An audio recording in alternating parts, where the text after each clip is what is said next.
지난 시간에 배운 거를 약간 복습을 해볼게요.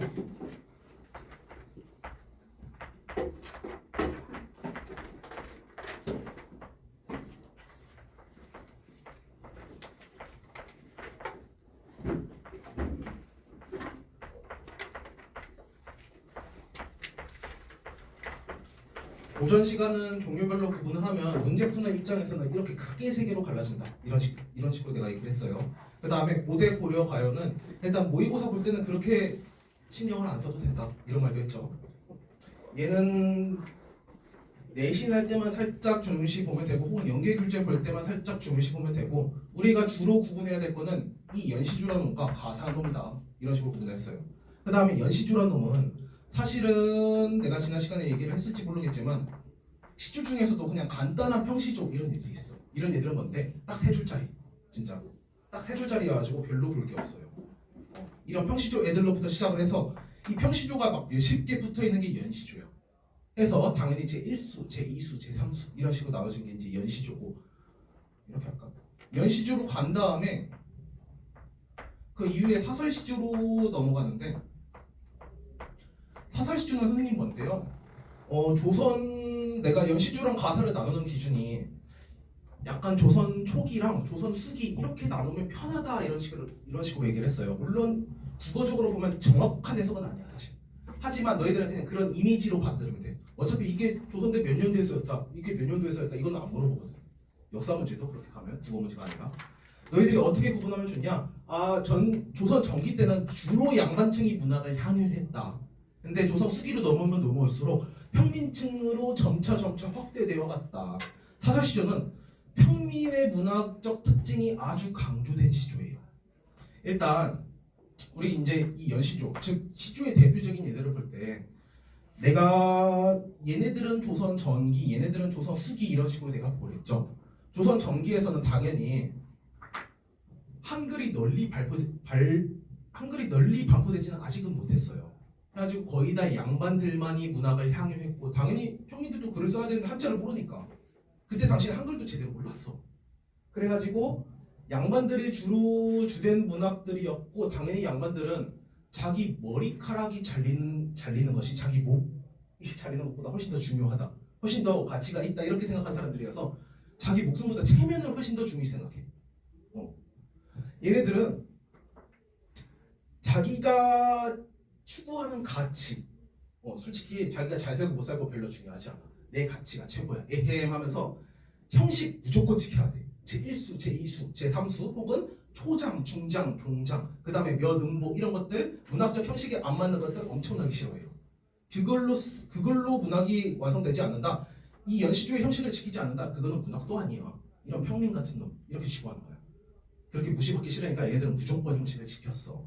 그 다음에 주제도 정해져 있어요. 자기가 추구하는 가치 이런 식으로 정해져 있어가지고, 내가 주제 같은 경우는 대표적으로 이렇게 나뉘었죠. 자연적인 것과 유교, 특히나 유교에서는 성리학 쪽입니다. 유교적인 걸로 크게는 나뉜다. 물론 이거를 속세라고 치부하는 사람이 많은데 속세보다 더 넓은 개념으로 많이 써요. 춘과 효 혹은 벼슬, 관직, 이걸 한자성어로 옥당근마라고도 많이 표현을 합니다. 이런 출세 가도를 달리는 것들, 당연하게 뭐 공부, 과거 시험, 뭐 공자와 맹자, 공맹 이런 것들도 싹 다 유교적인 것들이라고 치부를 해요. 또한 뭐 공명, 이름을 널리 날리는 거, 혹은 입신양명, 이런 것들까지 싹 다 얘네들의 가치로 포함이 된다라고 저번 시간에 얘기를 했던 것 같아요. 그렇죠? 자연적인 얘들은 단순하게 보면 자연이지만 뭐 강호, 뭐 강산, 혹은 뭐 임천. 임천은 이게 숲을 임자에다, 그러니까 숲과 천이야. 숲과 천, 숲과 개울 이런 것들. 당연하게 이런 강호적인 가치, 뭐 강호, 강산 이런 것들만 속하는 것이 아니다. 왜? 내가 자연과 유교를 이렇게 대조를 할 때 너희들이 읽는 대부분의 고전 시가, 교과서에서 나온 대부분의 고전 시가는 일단 자연만 중요하다 이런 식으로 나오는 고전 시가들이 꽤나 많이 있어요. 하지만 모의고사에서 나오는 것들은 다를 거야. 특히나 외부 지문을 주제하는 학교들은 교과서에서 나온 것 이상으로 이런 것들을 굉장히 다루는 고전 시가들이 많을 거예요. 그래가지고 이런 것에 대한 개념도 확실히 잡아둬야 되는데, 그래서 단순하게 그냥 자연과 속세의 대조라고 생각하면 안 된다. 내가 보통 이 자연을 추구하는 얘들은 유교를 싫어하는 이유가 있어. 유교에서 특히나 이제 성리학 부분을 싫어하는 이유가 있어. 라고 설명을 했을 때 과거 시험 자체가 국기가 엄청나게 어려운 시험이었다. 이런 얘기를 많이 했죠. 거의 올림픽 금메달 따는 것과 비슷한 수준의 난이도였다. 3년에 딱 33명을 뽑는 시험이 과거 시험이었어. 국기 엄청나게 힘들었어. 양반이 대략 조선시대 인구에서 10만 명 정도를 차지했다라고 주장하고 있어요. 10만 명 중에 33명 뽑는 시험이에요. 그것도 3년에 한 번. 거의 대부분의 사람들은 한량이었을 거예요. 한량이라는 용어가 과거 시험에 옛날에는 못 붙은 양반을 칭하는 용어였어. 근데 요즘 사람들은 거의 지금 다 양반처럼 생활하고 있으니까. 그래서 그냥 노는 사람들을 보고 한량이라고 칭합니다. 보통은. 자기가 열심히 노력했어. 노력했는데도 불구하고 계속 과거 시험에 떨어지는 거야. 처음에는 억울했을 거예요. 처음에는 너희들도 재수, 삼수하는 애들이 있을 거예요. 물론. 처음에는 재수하는 애들의 심리를 보는 거예요. 내가 고3 때 공부 열심히 안 해서 인정해. 인정하고 시작해 이제 재수를 했을 때. 나 공부 진짜 열심히 하면 나는 성공할 수 있을 거야. 그게 근데 재수라는 건 대학의 범위가 엄청나게 넓으니까 그렇게 될지 몰라도 오로지 서울대 의대만이 지금 우리나라 대학에서 서울대 의대밖에 없다고 쳐봐. 당연히 가기 엄청나게 힘들 거야.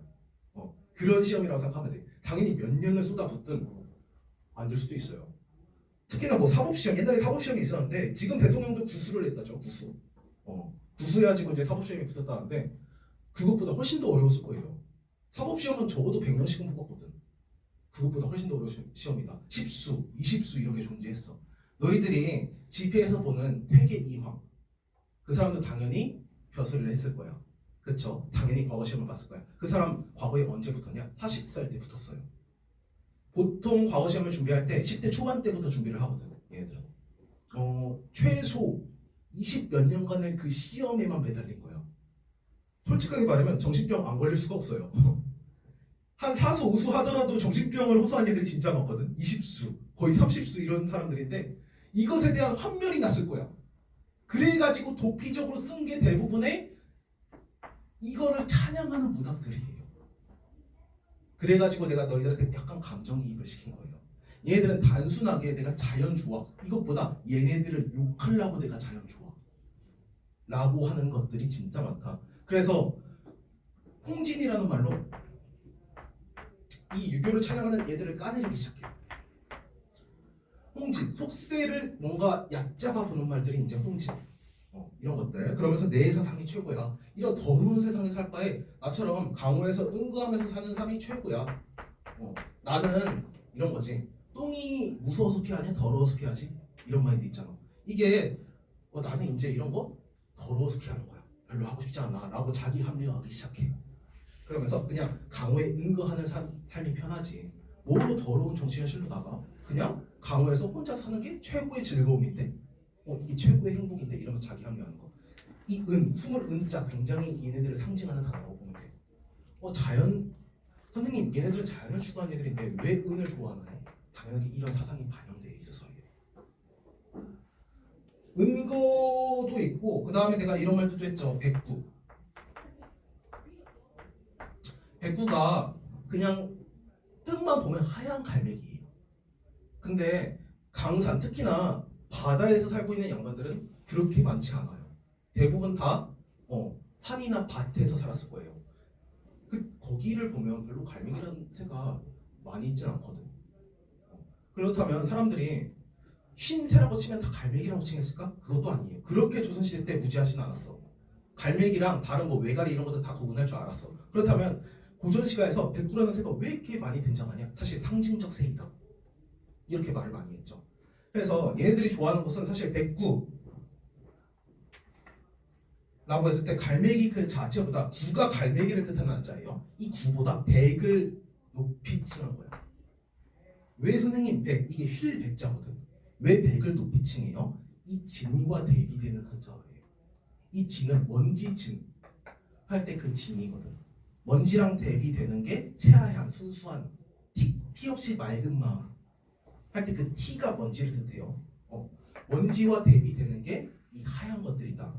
해서 백구만 얘네들을 상징하고 있는 게 아니야. 백자 들어가면 싹 다 얘네들을 상징하는 용어들이다. 이렇게 말을 했죠. 백구도 있고 백로도 있고 당연하게 로도새 이름이요. 뭐 백군 이런 식으로 백자 들어가면 싹 다 얘네들을 상징하는 용어라고 보면 된다. 이렇게 얘기를 했죠. 나한테 어떤 얘가 이렇게 얘기한 적이 있어. 백구는 구름이란 하얀 구름이란 뜻이거든. 선생님 고전 시가에서 구름이 좋은 건가요? 나한테 물어본 얘가 있어. 구름은 선생님 이 고전 시가에서는 구름을 나쁜 거라고 칭하는데요. 구름이 나쁜 용어들도 있어요. 예를 들어서 간신들을 욕할 때 왕 옆에 먹구름이 잔뜩 끼었으니 이런 식으로 쓴 고전 시가도 있어. 그렇다면 그 고전 시가는 구름을 나쁘게 칭한 거야. 근데 그걸 백운이라고 칭하지 않아요. 왜? 백은 얘네들한테 최고의 가치인 것들이거든. 즉 그냥 운이라고 할 거야. 그렇다면 구름이라고 하거나 운이라고 할 거예요. 후근이라고 하거나 백자를 붙인 것은 내가 최고로 칭하는 거야 라는 상징성이 있다고 보면 됩니다. 해서 너희들이 주목해야 될 거, 백이라는 한자가 나온다? 얘네를 좋아하는 이들이구나 이렇게 받아들이면 된다. 또한 뭐 몇 개가 있었죠? 또 다른 것들을 써볼까?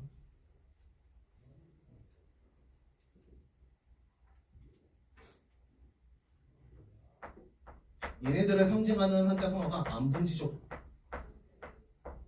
혹은 안빈낙도.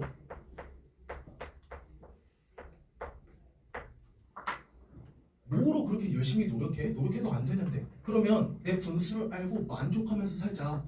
얘네들을 상징하는 용어 분과 족이에요. 분만 나와도 이거 얘네들이 사상을 가진 얘들이구나. 얘네들은 단순하게 자연 조화, 뭐 에코 프렌들리 이런 사상이 아니야. 결국에 도교적인 사상을 띠고 있다라고 보는 거예요. 유교랑 살짝 대비되는 도교 신선 사상을 갖고 있다. 그래서 자연 속에서 열심히 나의 도를 닦고 살 수 있으면 그게 행복한 삶이다.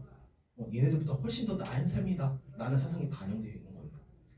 그 다음에 안빈낙도. 얘네들을 또 깔 때 어떻게 많이 까냐면 국이 이러면서 많이 까요. 국이 좋은 거잖아요. 약간 솔직히 돈을 싫어하는 사람 없잖아. 근데 내가 돈을 못 가져. 그러면 돈을 까는 거지 이제. 그런 거랑 비슷해. 가난하더라도 이렇게 더러운 짓 해서 돈 많이 벌면 뭐해. 가난하더라도 즐거우면 괜찮은 거야. 얘네들의 사상이 다 담겨있는 거예요. 그래서 안빈낙도로 한자 성어가 뭐냐? 가난하더라도 즐거울라. 즐거우면 괜찮다. 그래서 이 네 글자 정도는 알아두는 게 좋아. 이 한자 성어를 알 필요는 없어. 분이라는 한자, 족이라는 한자, 빈이라는 한자, 낙이라는 이 한 단어씩만 알면 돼. 그게 얘네들을 상징하는 단어들이구나. 결국에 얘네들은 진짜 자연이 좋아가지고 자연 속에 사는 애들 별로 없어요. 태어날 때부터 자연이 좋다? 타잔인가? 그런 애들 아닌 거지. 얘네들은 결국에 얘네들도 옛날에 처음에는 유교적인 것들로 교육을 받고 자랐어. 그래가지고 자기들은 이게 최고라는 거 알고 있어. 결국에 근데 나는 해도 안 되잖아. 점점점 세월이 지나니까 자기 합리화하기 시작한 게 이런 강호 문학들이에요.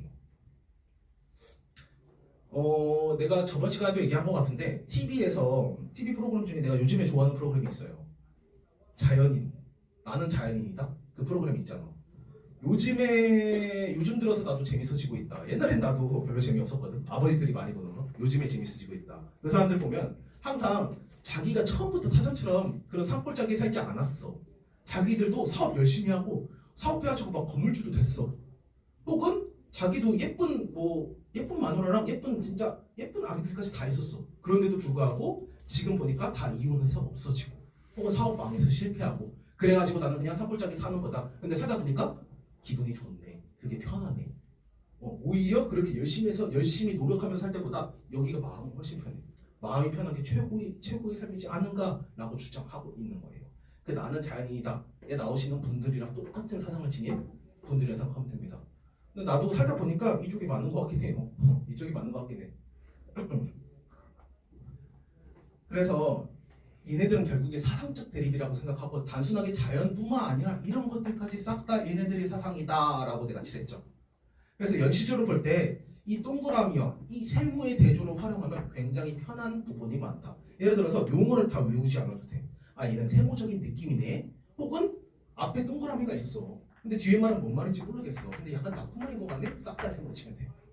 알겠죠? 이렇게 문제 푸는 스킬을 갖춰 나가면 아무리 해석 안 되는 고전 문학이라도 예를 들어서 제1수 이거 보인 순간 이거 연시중에 무조건 이것들 간의 대조가 있을 거야. 이렇게 추론해서 풀면 돼요. 그러면 거의 모든 문제를 너희들이 푸는 방법은 알 수 있을 거예요.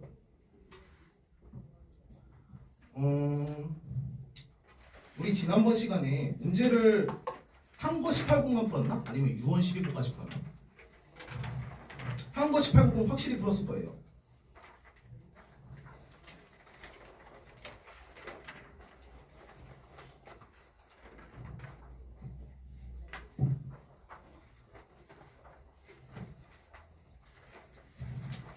유언 12곡이 몇 페이지냐면 2020학년도 6월 고위평가 202006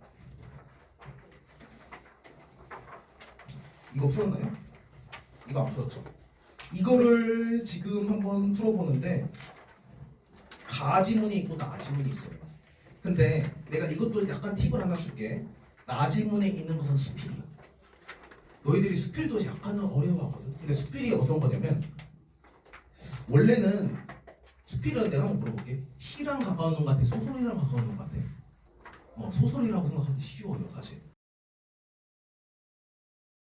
사실 소설 맞죠? 하지만 우리는 여기 국문과 가고 싶은 사람 별로 없을 거야. 문제만 풀면 장땡이야. 그렇죠? 문제 풀기 위한 마인드로 친다면 즉 소설은 소설이래. 수필은 소설보다는 시와 문제풀이 방법이 비슷해.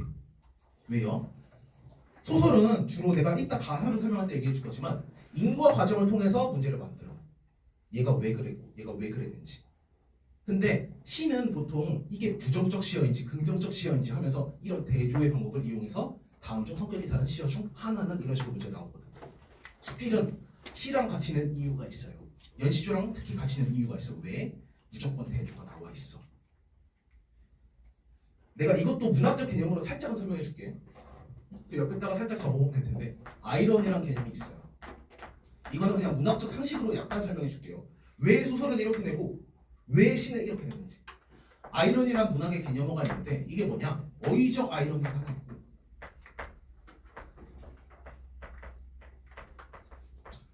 그 다음에 상황적 아이러니가 하나 있어요.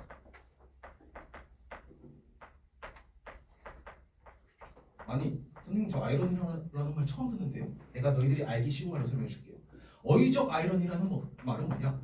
이게 문학에서 배우는 역설이야. 예시를 좀 들어볼게요. 찬란한 슬픔. 슬픔이긴 슬픈인데 슬픔 이거 당연히 부정적인 시어야. 근데 찬란해. 나는 지금 너무 슬퍼. 이것보다 나는 올해 겨울 찬란한 슬픔을 겪었다. 뭔가 좀 있어 보이지.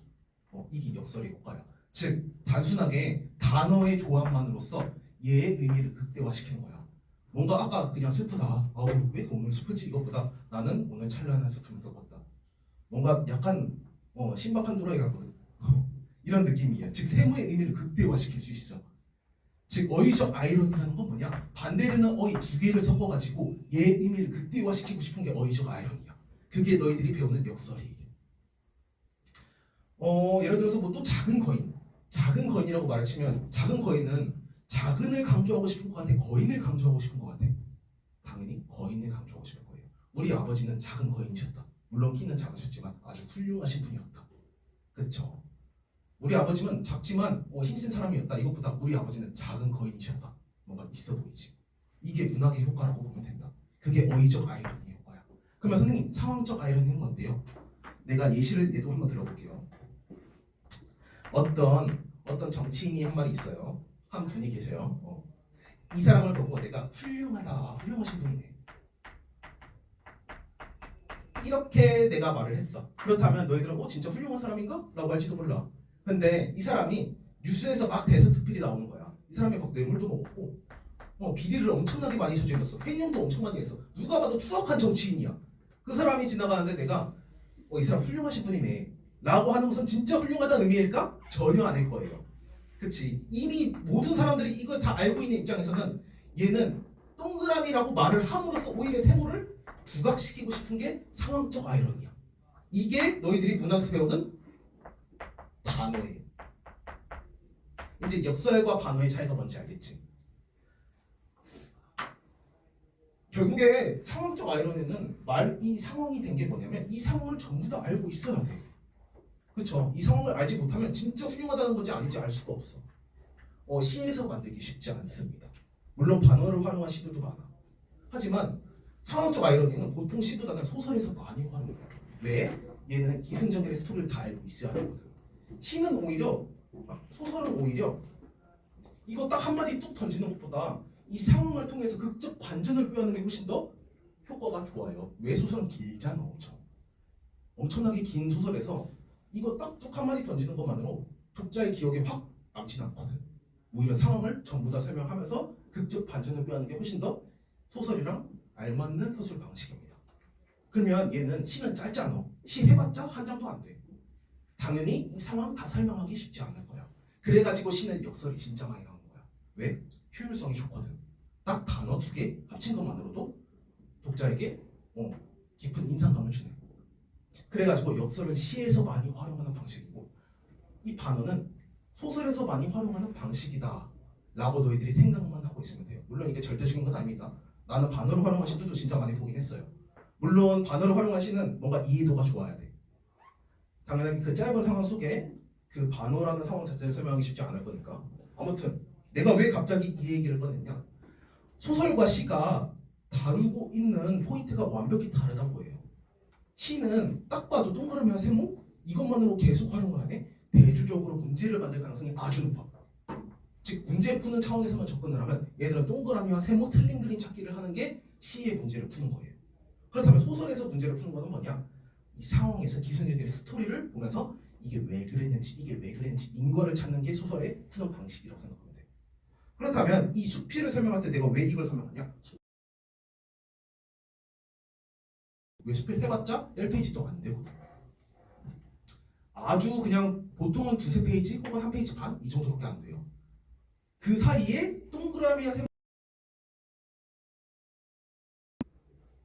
그 의미를 극대화시키고 싶어하는 게 대부분의 소설 작품, 수필 작품들이야.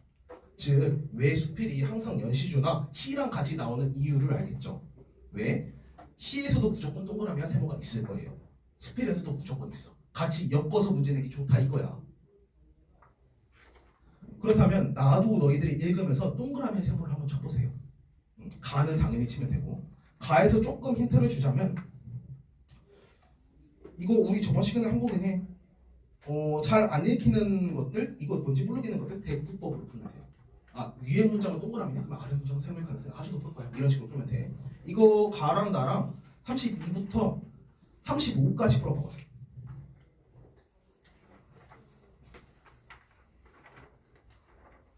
36은 안 풀어도 돼요. 35까지.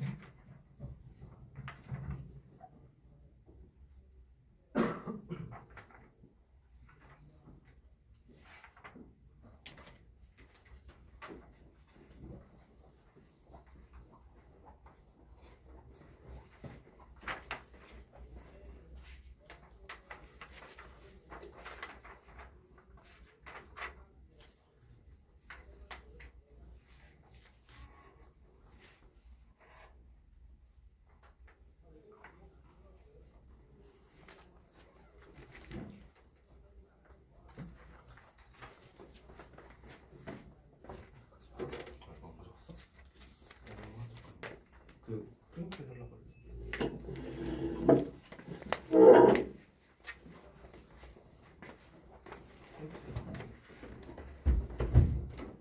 내가 말할게. 내가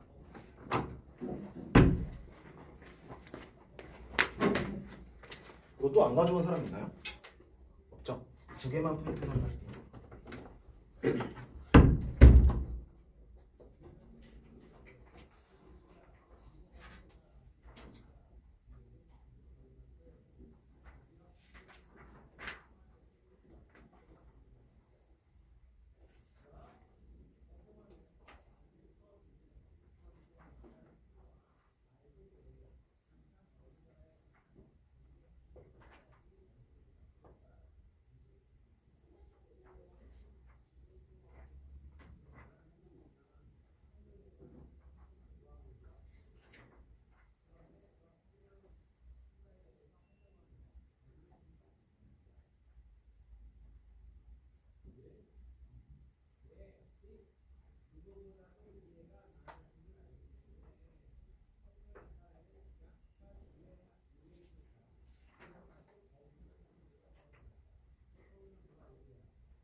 내 친구야.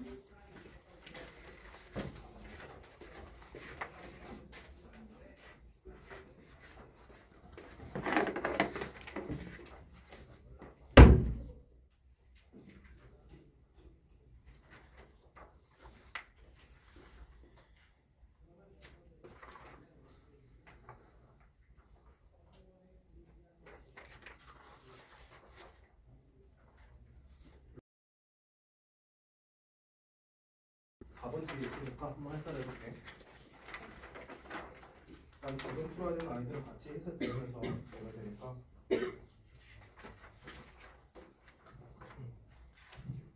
지난 시간에 얘도 조금 다뤄본 작품인데, 문장을 하자 하니 일단 문장 과거 시험이 뭐였냐?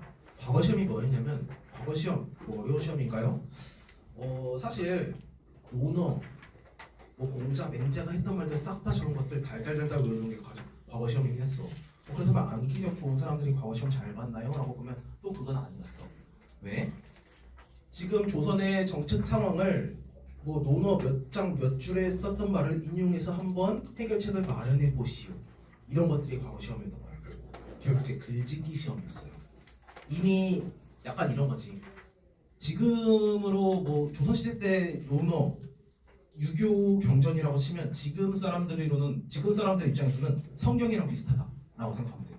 항상 이제 기독교 믿는 분들은 그러잖아. 뭐 요한복음 몇 장 몇 절 이런 것들 달달달 외우고 계시죠. 그걸 활용해서 우리나라 정책 상황을 설명해라 라는 시험이랑 비슷해. 당연히 문장을 짓는 시험이에요. 글을 짓는 시험이에요. 문장을 하자 하니 인생 식자 우한시오라고 하는데 엄청나게 어렵죠. 근식이 시작되죠. 이런 것들 싹 다 생각하고 보면 돼요. 여기 과거 시험에 대한 언급이에요. 공맹을 배우려 하니, 공맹을 배우려 하니 이런 말이 그냥 공자와 맹자를 배우려 하니 이런 말이야. 당연하게 세모일 거예요. 부정적인 설명이 나오지. 도약 등천 불가급이로다. 이내 몸 쓸데없으니 성대농포나 되오리라. 성대농포 농사나 짓겠다. 농사 동그라미일 거야. 여기서 살짝 예사상이 나오죠. 홍진의 절규하고 배군으로 유유하랴. 일단 홍진 무조건 세모야. 그 다음에 선생님 절규라는 뜻이 뭔가요? 배군으로 유유하랴. 선생님 위유라는 뜻은 뭐예요? 같이 묶어버리면 돼. 절규나 위유가 무슨 말인지 몰라도 절규는 사실 이런 말이야. 친구랑 절규할 때 그 절규가 맞아요. 근데 확신이 들지 않을 땐 뭐 홍진 무조건 나쁘게 설명할 거야.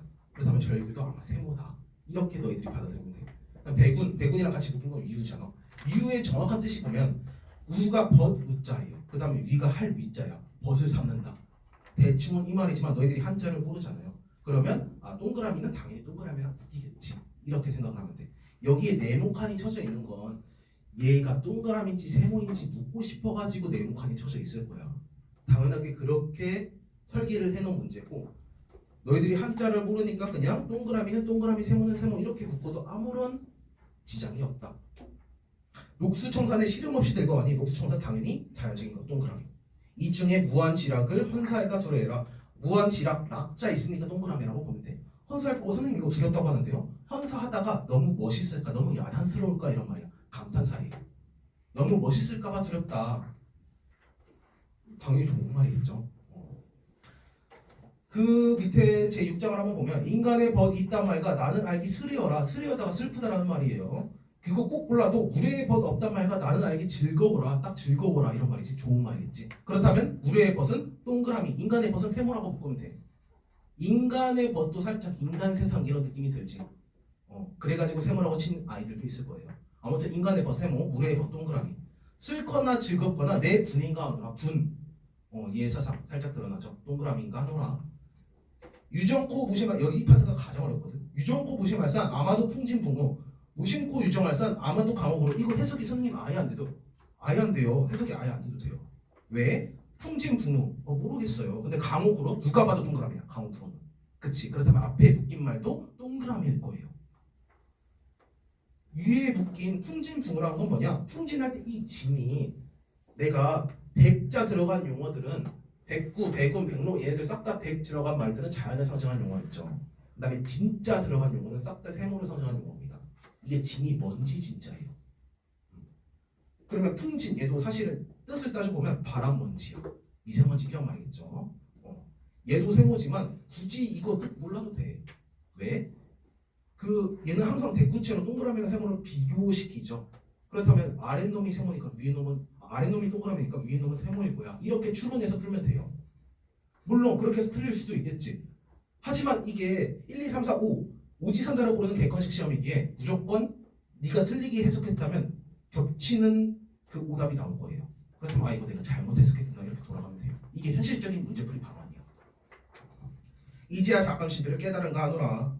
보편택 기관과 할 때 쟤는 다 때로 읽으면 돼. 쟤의 옛날 용어가 때예요. 때. 태부 거리기 할 때 이거 뜻을 밑에 보면 벼슬을 버리고 떠나는 사람들이지. 당연히 세모를 버리고 책을 네 아니 부러워하리. 나도 부럽다 이런 거겠죠. 알고도 부지지하니 나도 몰라 하노라. 이 파트가 가장 조금 어려운 파트. 알고도 부지지하니 나도 몰라 하노라. 이거 뜻을 보면 그만두어야 할 때를 알지 못함. 즉 지금 제 구장은 이렇게 되어 있어. 어떻게 되어 있냐? 세모를 버린 사람, 즉 이거 동그라미적인 사람들이지. 제 구장을 한번 제 구장. 동그라미적인 사람들이 되고 나도 동그라미 부러워. 근데 나도 동그라미 좋은 거 알고 있지만 알고도 부지지하고 있다. 즉 나 못하고 있다. 즉 이거 뭔 말이야? 지금 나 갈등하고 있는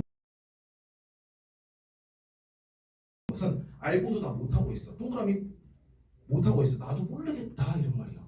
결국에 딱 제 구장은 갈등을 보여주는 파트다. 이렇게 생각하면 돼요. 선생님 제 1장에서는 동그라미를 얘가 주장했는데 제 9장에서 왜 갑자기 갈등을 하고 있어요? 이게 하루 만에 쓴 글이 아니거든. 지네 일기 쓰듯이 쓴 글이야. 그래가지고 어떨 때는 얘도 갈등할 때가 있을 거고 어떨 때는 당연히 동그라미가 최고지 이러다가 어떨 때는 그래도 세모가 좋은데 그래도 동그라미가 좋은데 이러면서 갈등하는 파트가 무조건 있을 거야. 그래가지고 뭔가 연계가 안 될 때도 있어요. 그 다음에 제 11장 인간의 풍우 다하니 무슨 일 머무는요. 이거는 뭔 말이에요? 다행인 점은 뒤 파트가 확실한 동그라미가 있어요. 족 이런 말 있지. 물의 연하 족하니 무슨 일 아니가니 족은 확실하게 동그라미에 상징하는 용어고 제6장을 한번 볼게요. 제6장 인간의 벗 이거 세모지 물의 벗 이거 동그라미야. 제6장과 11장이 같이 묶일 수 있어요. 왜? 인간의 풍우 얘도 뭔가 세모적인 느낌이지. 그 다음에 물의 연하 얘도 물의 벗이랑 묶이겠죠. 즉 밑에 말이 동그라미고 위에 말이 세모이다 나오시면 돼. 이제는 정하니 이런 개화하느라 11장에서 정해버렸네. 이거 동그라미를 상정하니 이런 식으로 보면 된다. 얘 동그라미의 세모를 완벽하게 좀 해석을 했어요. 이런 식으로 연시조는 뭔가 동그라미 세모 암호 해석하는 작업이다 라고 생각을 하면 돼. 밑에 나 수필을 한번 읽어볼게. 어느 날 나는 잠이 들었는데 비몽사몽간이었다. 정신이 찬란하고 병이 아닌데 병이 든 듯하여 그 원기가 상했다. 가슴이 돌에 둘린 것처럼 답답한 게 게으름의 귀신이 든 것이 틀림없었다. 무당을 불러 귀신에게 말하겠다. 네가 내 마음속에 숨어서 큰 병이 났다. 게을러서 집을 수리할 생각도 못하며 손밭이 부러져도 솥발이 부러져도 게을러서 고치지 않고 의복이 해져도 게을러서 깊지 않으면 종들이 죄를 지어도 게을러서 붙지 않고 사람들이 시비를 걸어도 게을러서 화를 내지 않아서 마침내 날로 행동을 굽다가고 마음은 바보가 되고 용문은 날로 유행할 뿐만 아니라 말수조차 줄어들고 있다. 뭔가 부정적인 설명을 계속하고 있죠. 이 모든 허물은 네가 내게 들어와 멋대로 함이라. 어째서 다른 얘기 가지 않고 나만 따르면 귀찮게 하는가? 너는 어서 나를 떠나 저 낙토로 가거라. 그러면 나에게는 너의 피해가 없고 너도 살 곳을 얻으리라. 이에 귀신이 말했다. 그렇지 않습니다. 우리는 이걸 읽으면서 대충 무슨 말 하고 있구나 하면서 대조만 엄청나게 잘 치면 돼. 여기 대조가 무조건 나올 겁니다. 내가 어떻게 당신에게 화를 입히겠습니까? 운명은 하늘에 있으니 나를 허물로 여기지 마십시오. 굳센 쇠는 부서지고 강한 나무는 부러지며 깨끗한 것은 더러워지기 쉽고 우뚝한 것은 꺾이기 쉽습니다.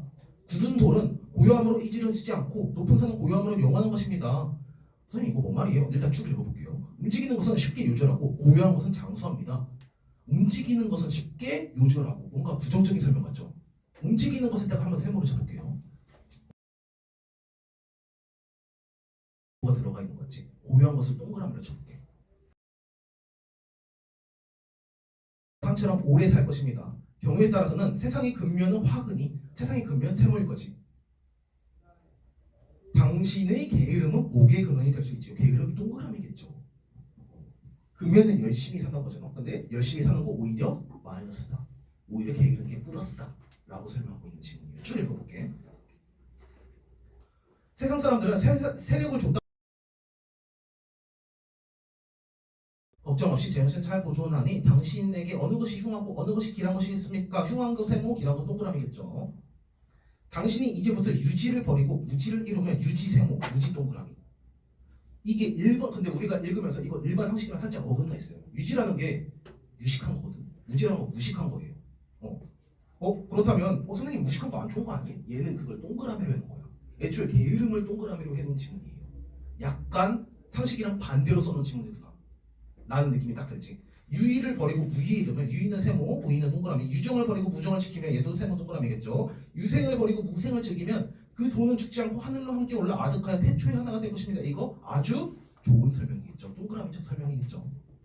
내가 앞으로도 당신은 좋은 것인데 도리어 나를 나무라시니 자신의 처지를 하십시오. 그래서 어디 되겠습니까? 이에 나는 그만 말문이 턱 막혀버렸다. 그래서 앞으로 나의 잘못을 고칠 터이니 그대로 나와 함께 살기를 바란다고 했더니 게으름의 귀신은 나와 함께 있기로 했다. 우리 다시 귀신이 한 말 첫 번째로 가볼게요. 굳센쇠, 그 굵은 글씨로 있지.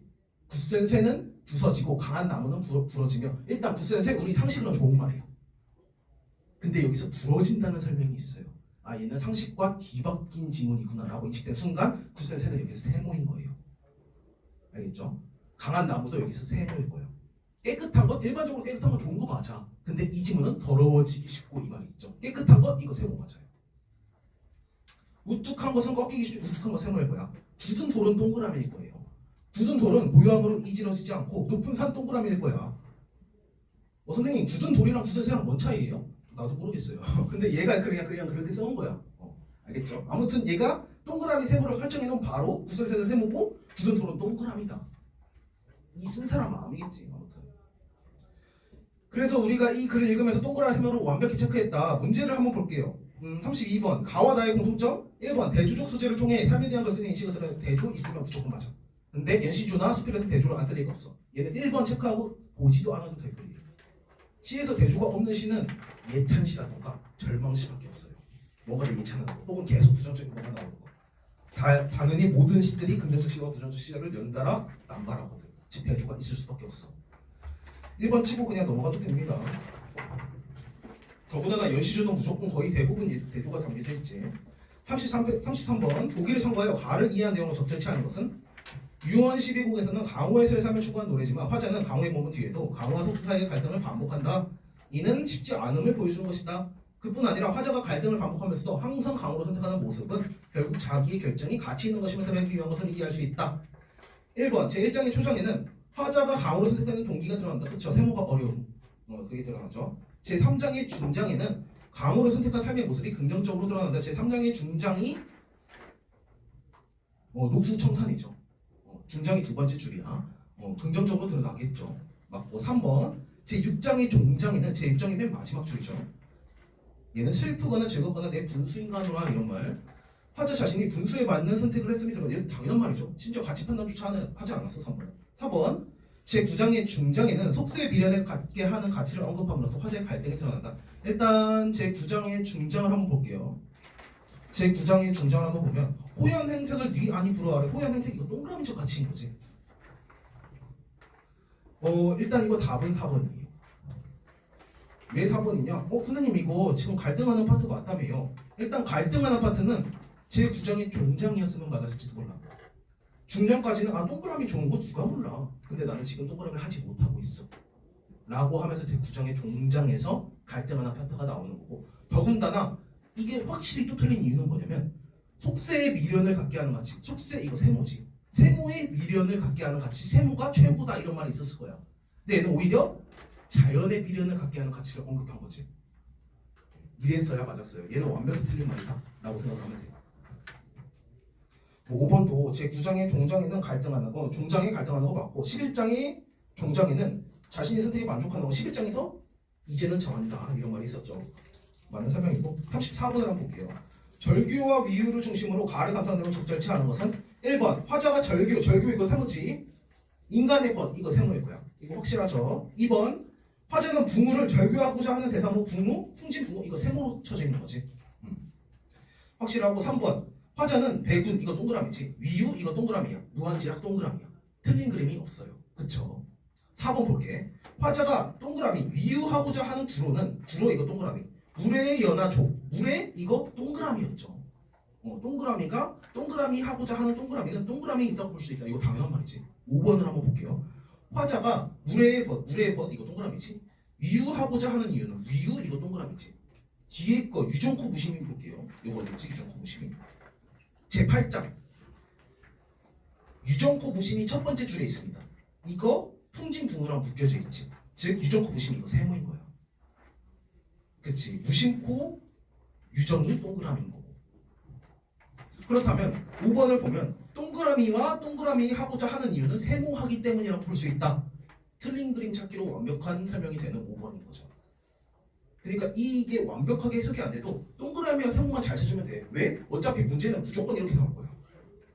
그 마인드로 풀면 너희들 솔직하게 말해서 고조시가 그렇게 공부하지 않아도 문제는 잘 풀 수 있어. 그러니까 고전 시간에 달달달달 외우는 애들이 있어. 물론 내신할 때는 어쩔 수 없긴 한데 적어도 모의고사 볼 때는 딱 범위가 정해져 있지 않잖아. 그러면 어떻게 파악하면 좋느냐? 어차피 연시조라고 인지된 순간 이거 대조가 일어날 거야. 그래서 이것만 짜맞추면 돼요. 35번을 한번 볼게요. 기역과 니은을 참고하여 가와 나를 이해한 내용 가장 적절한 것은 기역의 화자. 기역이 뭐지? 기역이 이제 가 지문이고 니은이 나 지문이에요. 기역의 화자는 공맹을 배우기 위해 공맹 이거 세모지.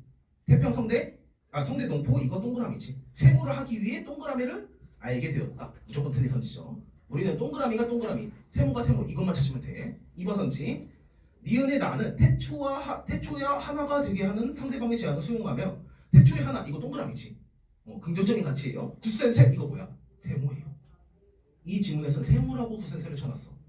동그라미가 되게 하는 상대방의 제안을 수용하며 세모와 같이 변치 않는 삶을 다짐하고 있다. 이거 무조건 틀려야겠지. 3번 기역의 화자는 녹수청산 이거 동그라미의 삶을 중요하고 니은의 나는 깨끗한 것 이거 세모지. 길한 것 이거 동그라미. 세모를 동그라미로 받아들이고 있다. 틀린 선지죠. 스펠도 똑같지. 그래서 스펠도 연시조랑 똑같이 대조만 쓰면 된다고 생각하면 돼 너희들이. 4번 기역의 화자는 현재의 삶이 옳음을 깨달은가라고 밝히고 니은의 나는 반성의 태도를 고칠 터임을 토론. 얘는 뭔가 동그라미 세모조차 없어. 그냥 맞는 선지예요 얘는. 5번 기역의 화자는 풍우다한 현실. 풍우다한 현실 이거 맨 마지막 11장을 보면 세모입니다. 그치? 세모를 긍정적으로 받아들이고 있고 이거 무조건 틀렸지. 해서 고전시가 연시조 문제는 동그라미 세모 찾기 문제고 솔직하게 말해서 현대시도 다르지 않아. 긍정적인 가치와 부정적인 가치 물론 이거의 틀이 아닌 다른 긍정적인 가치와 부정적인 가치일 거예요. 예를 들어서 이별하는 화자는 내가 이따 다루긴 할 때 이별하는 화자는 현대시에서 많이 나오는 게 이별시 같은 게 많이 나오거든요. 이별하는 화자는 보통 두 가지로 태도가 갈려요. 어떻게? 긍정적으로 이별할 수 있고 부정적으로 이별할 수 있어. 선생님 긍정적으로 이별할 수도 있나요? 좋게 헤어질 수도 있잖아. 체념하면서 혹은 수용하면서 그냥 우리 사랑은 아름다웠지 그냥 체념하는 거야. 좋게 헤어질 수 있어. 하지만 나쁘게 헤어지는 게 대다수죠. 나쁘게 헤어진다면 원망할 수 있는 거야. 이별하는 화자는 대다수가 거의 99.9%가 이렇게 빠진다고 보면 돼. 결국에 대조를 쓴다고 치면 대부분의 이 틀이 고정되어 있는 거야. 현대시에서 뭐 이별시다? 이거 아니면 이거겠네. 이 두 개끼리 찾으면 되는 거예요. 고전시가에서는 단순히 그게 이거일 뿐이고. 그러니까 시라고 인식이 되면 어차피 이거 대조적인 문제구나. 소설 내가 이따 가사를 다룰 때 소설도 다뤄줄 거예요. 소설을 다룬다 치면 바로 소설로 들어가 봅시다. 가사로 들어가 볼게. 우리가 대조적인 마인드를 계속 배웠어요. 나는 비문학을 볼 때도 대조 국어적인 것이기 때문이에요. 옛날에 국어라는 시험이 지금은 국어 영역, 수학 영역 이렇게 지금 하고 있는데 내 때는 국어 영역, 수학 영역이 아니었어. 내 때는 무슨 영역이었냐면 국어 영역이 아니라 언어 영역이었어. 그 다음에 수학 영역이 아니라 수리 영역이었어. 근데 나는 지금도 이게 가장 맞는 말이라 생각해. 수능에서는. 왜요? 너희들이 배우고 있는 이게 지금 국어인가? 국문과를 전공한 사람 입장으로서는 전혀 아니에요. 국어보다는 그냥 말장난치는 거에 가까워. 혹은 수학 문제들도 그래. 너희들이 하고 있는 수학이 진짜 수학인가? 라고 친다면 그 필지상 받은 한국인 분이 계시죠. 허준이라는 사람인데 일제상의 수학의 노벨상이에요. 받은 분이 항상 이제 자기는 자기 아내 누가 먼저 푸냐 이제 내기를 하는 거야. 근데 항상 둘 다 그 아내분은 서울대 수학 박사예요. 그분이랑 같이 항상 수학 내기 풀기 내기를 하는데 둘 다 공통점으로 항상 시간 내에 푼 적이 없어. 수학에 대해서 그분들보다 우리나라에서 잘하는 사람들이 있을까? 별로 없을 거예요. 그렇다면 수능 수학이 진짜 수학인가? 아니에요. 사실 수능 수학은 이런 개념을 가지고 탐구라고 좀 비유를 하면 될 것 같아. 탐구도 너희들이 그 과탐을 보면서 뭐 내가 생명원을 한번 예시로 들어볼게요. 생명원을 보면 뭔가 이제 생명원의 개념들이 나올 텐데 생명에서 킬러 파트는 사실 유전 파트예요. 너희들이 중학교 때도 봤을 거야. 멘델의 유전 법칙 이런 것들. 그런 것들이 진짜 생명인가? 라고 보면 내 동생이 고려대 생명과학과에 다녀요. 근데 걔 멘델의 유전 법칙 이런 거 다 까먹었어. 그냥 그런 것들이 있다고만 알아.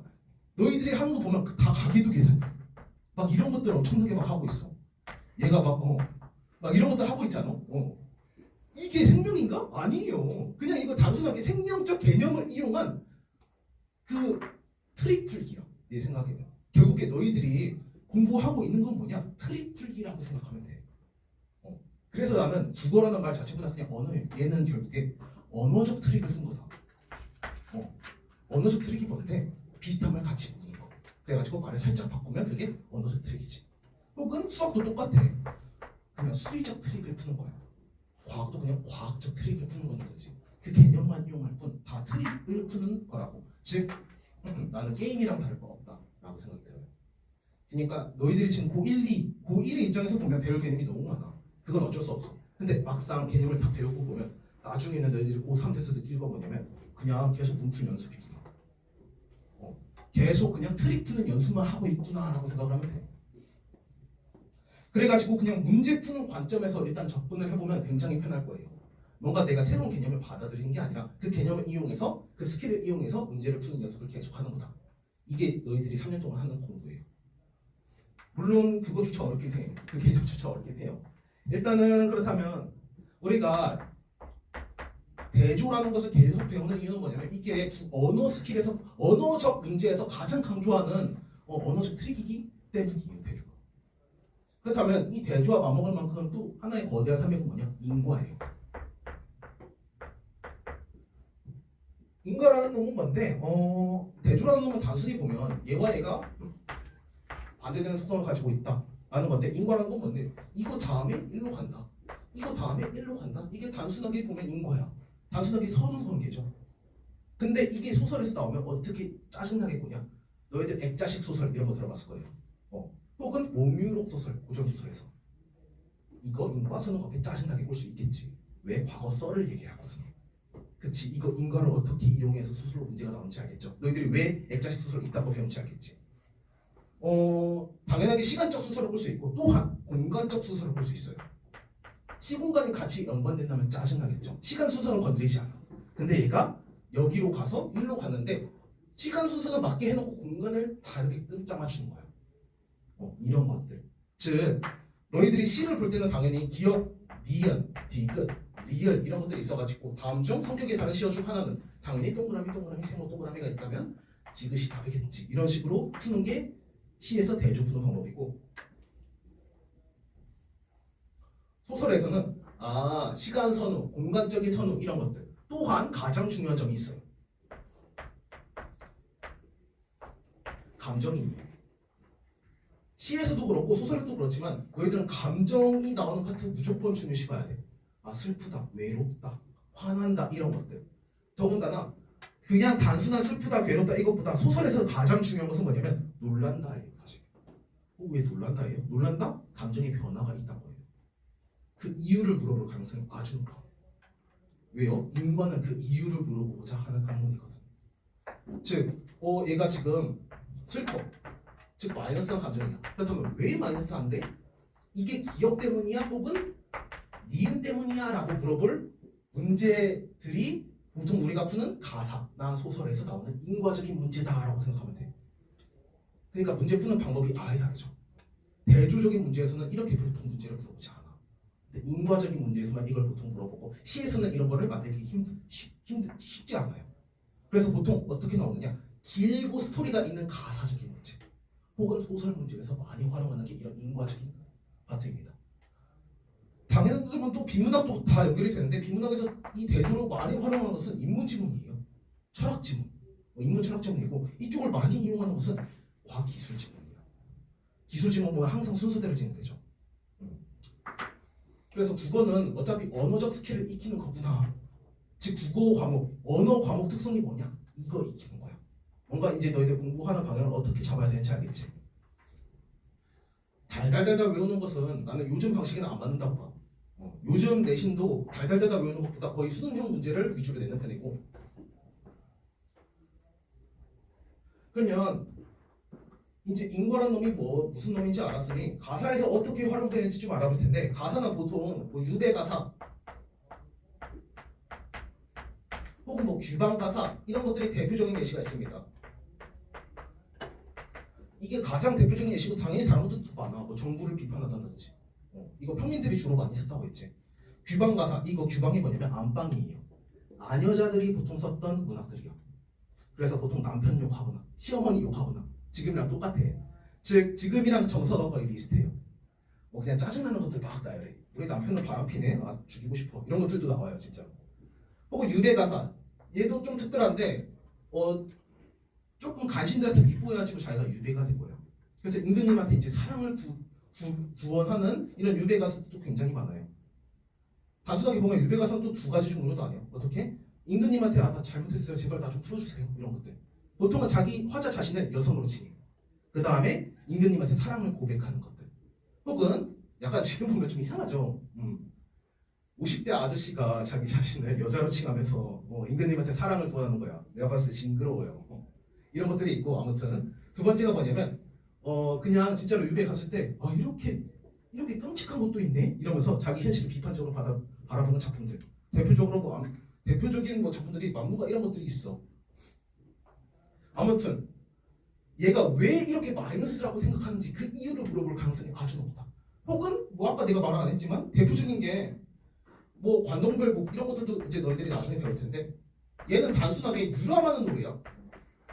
내가 그냥 금강산 다니면서 이거 아름답다, 이거 재밌다, 와 이거 이렇게 멋진 풍경이 있네, 이런 거를 선생님이 어떻게 문제를 내요? 장소별로 이동이 있을 거야. 이거 인과적으로 문제되기 진짜 좋겠다 라고 느껴지죠. 이런 것들로 문제를 낸다. 즉 이런 가사 문제는 인과의 초점을 맞추는 게 가장 좋다라는 거. 우리 한번 대표적인 예시 문제로 한 2개의 문제 정도만 풀어볼게. 어떤 느낌으로 풀어야 되는지 좀 잡아줄게요.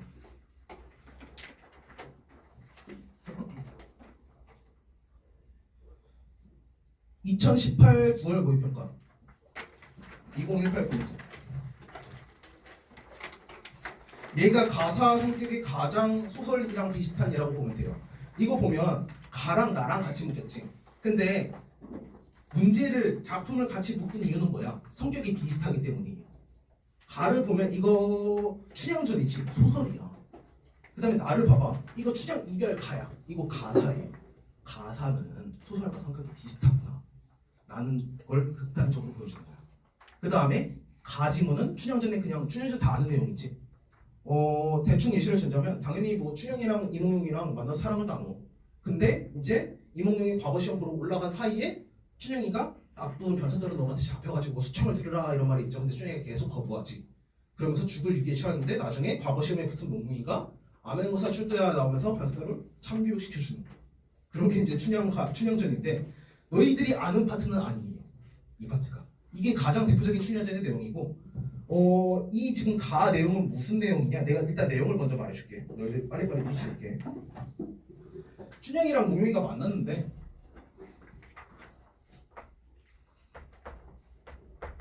얘네 둘이 지금 만났어. 보통 너희들이 읽은 이야기는 아닐 겁니다. 춘향이랑 몽룡이가 만났는데 춘향이는 원래 기생 출신이었어. 근데 몽룡이는 사대부 양반집의 가문이에요. 신분 자체가 그냥 아예 극과 극이야. 당연하게 춘향이도 살짝 약간 위험하다 이런 심리가 있었을 거야. 이 사람이 그냥 나 잠깐 만나고 떠나가면 어떡하지? 이런 심리가 약간 있었을지도 몰라요. 혹은 뭐 목룡이도 비슷할 테고 지금 이 파트는 어떤 파트를 나누다가 이제 얘가 과거 시험 보러 올라갈 때를 얘기하고 있어. 그러면 너희들은 그냥 과거 시험 보면서 올라갈 때 그냥 뭐 잘 이별했지 않을까요? 라고 하는데 이별이라고 인식된 순간 뭔가 갈리는 거야. 어떻게? 좋게 헤어질 수도 있고 안 좋게 헤어질 수도 있어. 근데 지금 이 소설을 읽다 보면 부정적인 감정만 가득해요. 너희들이 모르는 파트야. 즉 춘향이 목룡이가 이제 과거 시험 보러 올라갈 때 얘가 엄청나게 원망을 해. 우리 한번 같이 읽어보자면 한번 A 파트만 같이 읽어볼게. A 파트만. 망금 같은 너를 만나 백년 해로 하자 하였더니 금일 이별 어이하리 너를 두고 어이 간단 말인가. 나는 아마도 못 살겠다. 내 마음에는 어르신네 공주참의 승진 말고 이 곡을 풍언만 하면 이런 이별 없을 것을 이거 목룡이가 한 말이야. 즉 내가 그냥 어르신네 공주참 승진 이런 것들 생각하지 않고 그냥 이 골이 좀 작은 남원이라는 도시야. 그냥 이 남원에서 작은 벼슬만 한다면 이런 이별은 없을 건데 생눈나올리를 당하니 이를 어이한단 말이고 귀신이 장난치고 조물주가시게 하니 그 누구를 탓하겠냐마는 속절없이 춘향을 어찌할 수 없네. 네 말이 다 못될 말이니 아무튼 잘 있거라 라고 공룡이 아무튼 잘 있어라 하면서 이제 이별을 고하는 파트죠. 그 다음에 이제 춘향이 대답하대. 그 밑에는 춘향이가 얘기하는 파트야. 우리 당초에 광안루에서 만날 적에 내가 먼저 도련님대로 살자 하였소. 도련님이 먼저 나에게 하신 말씀을 다 잊어 계시오. 이런 일이 있겠기로 처음부터 마다하지 아니하였어. 얘는 처음부터 목룡이랑 만나는 거 싫어했어요. 왜? 너랑 나랑 신분이 너무 달라. 애초에 너 잠깐 나 만나고 그냥 너 나 버리고 갈 거 아니야? 라는 마음가짐이 처음부터 있었던 거야. 그래가지고 처음부터 나는 너 안 만나려고 했어. 만난다면 우리 서로 100년 계약을 맺자 라고 약속을 하고 만났던 거야. 근데 막상 진짜 떠나가네? 원망할 만하지. 내 친구 중에 진짜 그런 애들이 있어요. 내 친구 중에 이제 간호사 이제 병원에 다니는 애가 있는데 남자친구는 계속 그 로스쿨을 준비하고 있었어. 그래가지고 한 7년 동안 만났다. 내조 이런 거 다 하면서. 근데 막상 진짜 쓰레기 같은 새끼인 게 막상 로스쿨 붙으니까 바로 헤어졌다. 라고 왜 헤어졌냐 물어보니까 자기는 변호사랑 만나고 싶대. 완전 쓰레기 같은 놈이죠. 근데 그게 실제로 많이 있습니다. 아마 얘네들의 상황이 춘향은 그걸 걱정하고 있을 것 같아. 얘가 막상 과거 시험 본다고 해서 올라가는데 내 남동님이 과거 시험에 붙는다면 진짜 좋은 거지. 하지만 진짜 그때까지 나를 만나줄까? 라는 심리가 은연중에 있었던 거야. 그래가지고 계속 욕하면서 잡고 싶어 하는 거야. 지금 그 내용을 말하고 있는 게 지금 그 파트가 너희들이 읽는 춘향전에 삽입된 파트예요. 이제 좀 감정이입이 될 거예요. 그러면 한번 읽어보고 문제를 한번 풀어봐봐. 33, 34 이거 다 풀면 돼. 35, 33, 34, 35 이 세 개만 풀어볼까? 이 세 개. 세 문제 정도.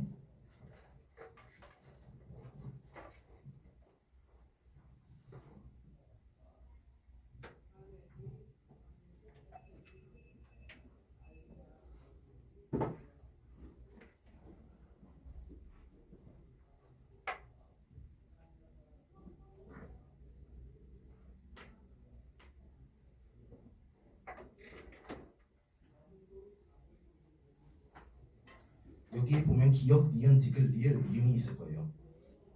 당연히 인과적으로 누구한테 뭐 하는지 인과적으로 설명돼 있어. 이게 딱 인과적인 느낌이에요.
얘도 같이 한번 조금만 읽는다면 아까 내가 A 파트는 이제 읽어줬죠. A 파트는 뭐 춘향이 대답하되 우리 당초 강원도에서 만날 적에 내가 먼저 도련님과 살자 하셨죠. 이거 춘향이 계속 원망하는 파트지. 그 다음에 그 밑에 파트는 뭐냐? 이거 대체 무슨 말이에요, 선생님? 우리가 억울한 일이 생기면 보통 어떻게 하죠? 억울한 일이 생기면 보통 뭐 경찰한테 가죠. 근데 경찰한테 가도 해결이 안 될 수도 있어. 그럼 어떻게 하지? 고소를 할 거예요. 법원에 갈 거야. 보통은 그래. 지방법원이 있고 그 다음에 고등법원이 있고 대법원이 있어. 그치? 계속 패소를 한다면 계속 대법원까지 갈 거야. 그래도 안 된다면 진짜 억울하다면 청와대에 글 남길 거야. 청와대에 그런 거 있죠. 청와대에 글 쓰는 거. 지금 그 말을 하고 있는 거야 얘는. 뭔 말하는 거냐? 그렇지 않으면 과언로에서 날 꼬리려고 날 꼬시려고 네가 글 쓴 거 있잖아. 그걸 가지고 나 고소장을 제출할 거야. 그래서 남은 본관 원님한테 제출할 거야. 지금 이 말이야. 근데 그래도 패소를 시킨다면 전주 가면 남원은 전라도에 있는 도시거든요. 전라도의 가장 큰 도시는 전주였어. 고등법원 전주까지 가지고 사돈님께 내 억울함을 호소할 거야. 근데 같은 양반일지라 편지 한 장만 붙이면 수사도도 나를 패소시키겠지. 내가 여기다 주황색으로 쓴 건 몽룡한테 도움이 되는 거예요. 몽룡이 패소시키는 거. 그렇다면 나는 한양까지 서울까지 올라갈 거야. 그래서 뭐 형조 어쩌고 비변사 어쩌고 저쩌고 이제 내 억울함을 호소할 거야. 그래도 도련님이 사대부 집안이라 청탁을 해서 날 패소시킬 수 있겠지. 그렇다면 그 판결물 이렇게 양반들이 그 행패를 부린다라고 이 억울함을 임금님까지 가서 호소할 거야. 나는 게 이 기역 니은 티글 리을 리음까지 쭉 이어진 거예요. 그 다음에 이 맨 마지막 문단에서 윗문단을 한번 볼게요. 격쟁을 하오리다 애고애고 선언치고 그것도 안 되거든. 이제 임금님한테까지 가서도 안 된다면 애쓰느라 마르고 초조에다가 죽은 후에 넋이라도 삼수갑산 험한 곳을 달아다니면 제비가 되어 도련님 계신 처마의 집을 지어 밤이 되면 제 집으로 들어간 채하고 도련님 품으로 들어갈 것보다 이별이 웬 말이요. 죽어서 제비가 되겠다 이런 말이겠죠. 이별이란 두 글자 만든 사람은 나와 100년 원수로다. 진시황이 분서할 때 진시황의 분서 이거 사자성어예요. 분서경이라는 사자성어가 있거든. 진시황 다 알 거야. 중국의 왕이 중국을 통일했어. 그 다음에 이 사람이 무슨 짓을 했냐? 일단 만리장성 이거 지은 사람 진시황 맞아요. 외적들이 쳐들어올까봐 만리장성을 막 쌓았지. 그 다음에 또 자기가 중국이 솔직히 엄청나게 넓잖아. 그때 당시에는 가장 큰 나라가 이제 중국의 진나라. 진나라가 이제 통일을 하고 나서 일단 진시황이 짜증나는 거야. 사람들이 나한테 막 너무 불만이 많네. 짜증나. 지식인들을 싹 다 죽여버려. 그게 분서갱유예요. 분서가 책을 태우다. 그 다음에 갱유가 유학자들을 묻어버리다. 라는 한자성어야. 그러면 진시황이 분서를 할 때 역사적 사건을 거론한 것 같지. 진시황이 분서 글을 다 태워버릴 때 이별 두 글자를 태웠더라면 지금 이별이 없었을 텐데 이런 말이죠. 혹은 방랑사에 쓰고 남은 철퇴 천하장사 항우에게 죽어 중국에서 가장 유명한 장수 두 명만 꼽으라고 치면 항우랑 관우예요. 항우는 무력적으로 중국에서 가장 뛰어난 장수였어. 그래서 그걸 언급한 거예요. 관우는 덕적으로 가장 뛰어난 장수였고 천하장사 항우에 주어 그 이별이라는 글자 깨쳐버릴 수 있었다면 지금 이별은 없었을 텐데 지금 그 말을 하고 있어.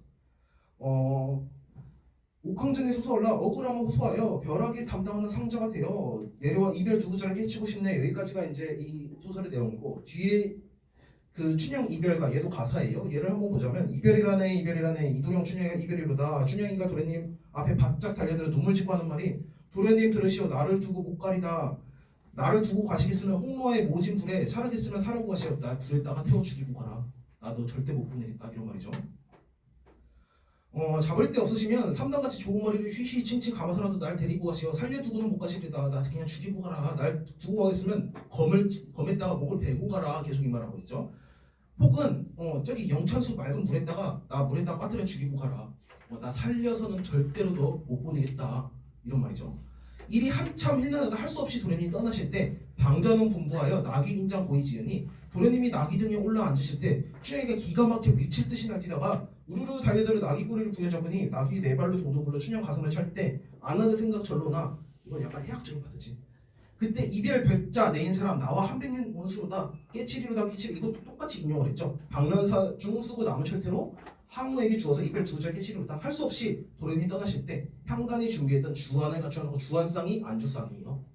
안주를 갖추어 놓고 뭐 풋고추, 김치, 문어, 전복을 곁들여 놓고 잡수시오 이별 나머지 잡수시오 언제는 살자하고 화촉동방 긴긴 밤에 청실혼실로 인연을 맺고 백년 살자 원학할 때 물을 두고 맹세하고 산을 두고 증삼되자 하였으니 지금 산수 증삼은 간 곳이 없고 이별 이제 와서 이별이란 웬 말이오 잘 가시오 잘 있거라 산첩전 수중중 한데 부디 편안히 가시오 나도 명년 따뜻하고 좋은 봄철 양춘 가을이 돌아오면 또다시 나중에 만날 수 있을까나 상봉할까나 가랑 나랑 살짝 달라 왜? 가는 계속 원망만 하고 있어 내가 아까 이별할 때 두 개로 다닌다 라고 말한 이유가 이거랑 조금 대칭을 시키기 위해서예요 뭔 말이야? 가는 계속 원망만 하면서 끝내요 근데 나는 마지막 파트가 체념을 했어요 좋게 그냥 잘 가시오 이러지 처음에는 나 죽이고 가라 이러다가 나중에 태도가 돌변해 해가지고 나중에 만날 때 너희들도 헤어질 때 그럴 거예요 그냥 좋게 헤어지거나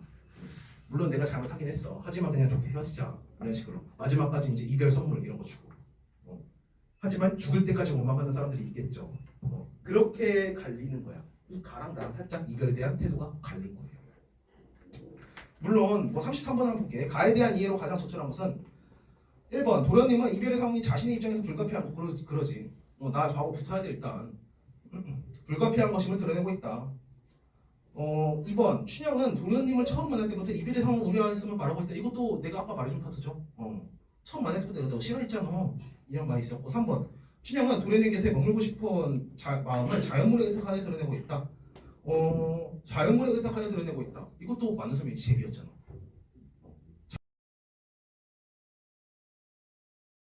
3번은 완벽한 말이에요 4번도 한번 볼게요 춘향은 고사를 환영하여 자신의 상황이 역사적 사건과 관련돼 있음을 말하고 이거 답이 4번이에요 선생님 이거 역사적 사건 언급한 거 맞잖아요 언급한 거 맞아 진시황이랑 항으로 언급했어 하지만 답이야 왜요? 일단 자신의 상황 내가 이거는 문제 푸는 스킬을 좀 알려줄게요 국어라는 건 어차피 언어적 트릭을 활용하는 시험이야 즉 말 바꾸기 원툴이에요 어떻게 말을 바꾸냐 아까 그냥 대조적으로 말을 바꿀 수 있지만 또 좀 중요시 봐야 될 건 뭐냐면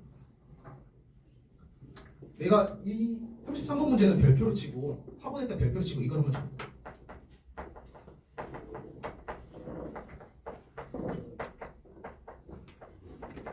보편적 특수한 나는 보통 애들한테 보특이라고 하지거든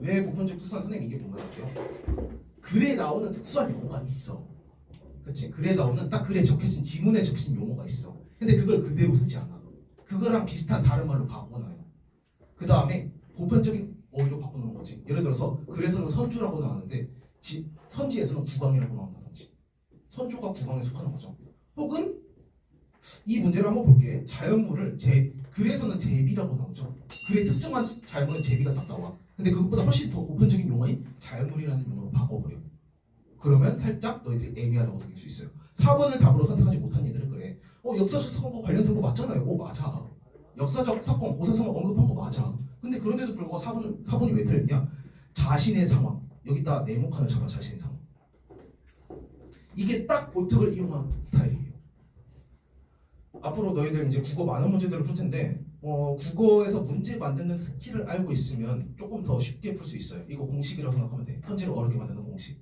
자신의 상황 여기서 글에 정확히 일치한 자신의 상황이 뭐야? 이별이죠 그러면 4번을 다시 한번 읽어볼게 자신의 상황인데 이별을 한번 써봐 그러면 말이 굉장히 이상해진다 왜? 춘향은 고사를 활용하여 이별이 역사적 사건과 관련되어 있음을 말하고 있다 이별이 역사적 사건과 관련되어 있나? 아니에요 만약 그랬더라면 if를 쓴 거야 얘는 만약 이별이 없었더라면 근데 그거 자체가 역사랑 관련이 있진 않지 그거를 언급한 것뿐이지 얘는 이렇게 자신의 상황을 이별이라는 말로 바꿨으니까 4번이 완벽히 틀리게 보이죠 그게 이 효과를 이용했다고 보면 돼요 자연물도 너희들이 3번 같은 것도 자연물 이게 뭐야? 라고 하는데 제비를 딱 들어가주면 뭔가 명확한 느낌이 들어 해서 국어에서 뭔가 애매하다 찜찜하다 싹 다 이거 썼겠구나 어차피 국어는 말 바꾸기 원툴이겠구나 라고 생각을 하면 돼요 가사라는 게 결국에 인과적으로 많이 내기 때문에 이런 조잡한 스킬 같은 게 많이 쓰여요 대조보다는 훨씬 더 많이 쓴다고 보면 돼요 그러면 너희들은 그런 조잡한 스킬 같은 거 조금 그 원리를 알면 돼 앞으로 내가 이거 약간 이해가 안 되네요 이거 쓰지 않았을까? 라고 생각하면 되는 거예요 그러면 딱 대입을 시켜보면 되겠지. 이거 말 바꾸는데 좀 이상한데? 이런 느낌이 들 거예요. 내가 이따 한 문제만 더 풀어볼게. 34번. 얘는 뭐 4번 다 잘 풀었을 거야. 34번 한번 볼게. 기억, 도련님의 마음을 확인하고자 춘향이 쓴 글이자. 기억을 보면 명문인데 이거 도련님이 날 꼬시려고 쓴 글이지. 춘향이 쓴 글은 아닐 거예요. 니은, 도련님이 자신의 무고함을 밝힌 내용이 담길 것이다. 이거 니은이 춘향이 억울함을 담긴 글이 담길 것이죠. 이거 계속 도련님과 춘향을 바꿔치기 하고 있습니다. 주객전도를 하고 있다고 보면 돼요. 3번. 춘향과의 친밀감을 강화하는 도련님의 마음을 전하는 내용이 당연히 친밀감 이런 거 아닐 거야. 억울함을 계속 호소할 거예요. 4번. 리을에는 도련님에게는 약속 파기의 책임을 물을 수 없음이 밝히는 내용이 담길 것이다. 리을이 뭐지? 리을이 판결문이야. 어떤 판결문이지? 춘향이가 진 판결문일 거예요. 그렇다면 누구 편인지? 이몽룡의 편일 거예요. 판결문. 그치? 리을을 보면 도련님에게는 약속 파기의 책임을 물을 수 없음이 판결문에는 담겨져 있을 거야. 이거 이몽룡 편일 거거든. 그치? 그렇게 생각을 하면 돼. 5번. 뭐 춘향이 수사도 이거 말도 안 되죠. 5번은 말도 안 되는 거고. 35번도 한번 볼게요. A와 E에 대한 설명을 가장 적절한 것은 A는 인물이 지닌 자부심을 환기하여 좌절감을 완화하는 소재이다. A가 상당같이 좋은 머리. 좌절감을 완화? 계속 좌절하고 있는 장면이지. A는 쭉 좌절을 하다가 할 수 없이 도련이 떠났을 때 여기서부터 살짝 플러스로 바뀌지. 얘는 그것만 좀 주목하면 돼요. 2번. B는 초월적 공간에 대한 지향을 드러내요. 현재의 고통과 대비. 이거 현재의 고통을 강화하기 위한 수단이 역천수죠. 나 차라리 죽는 게 낫겠다. 그러고 보면. 3번. C는 부정적인 상황을 희화함으로써 당면한 현실을 풍자하기 위한 표현이다. 일단 희화화는 맞는데 당면한 현실을 풍자하기 위한 표현이 살짝 다른 거예요.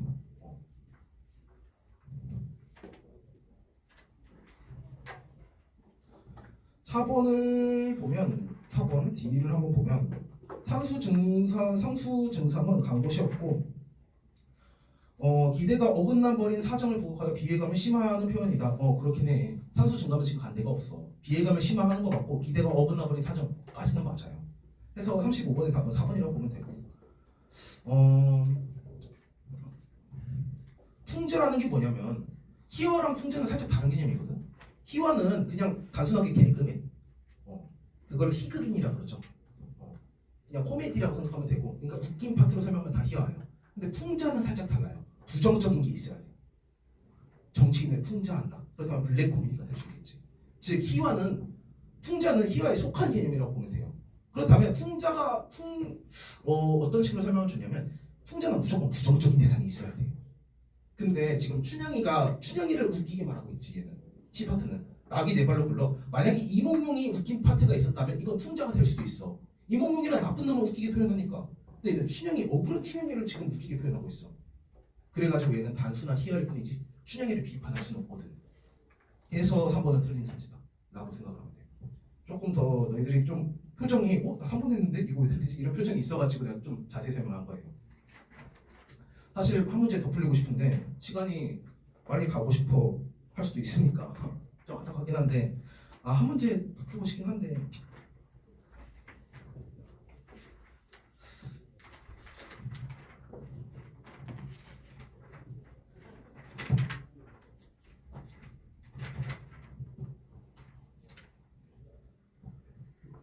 너희 뒤에 학원 있는 사람 아무도 없죠? 이거 있어?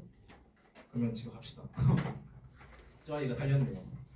오늘 여기까지만 하고 다음에 봅시다.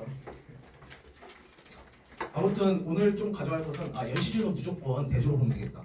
그 다음에 시가 같은 거는 가사 같은 거는 이런 식으로 인거 그 다음에 시간 순서, 장소 순서, 그 다음에 뭐 특히나 배울 점은 이런 것들이지. 이런 스킬 같은 거 그런 것들 위주로 너희들이 공부를 하면 될 거예요. 일단 고생 많았고 수업 여기까지만 합시다.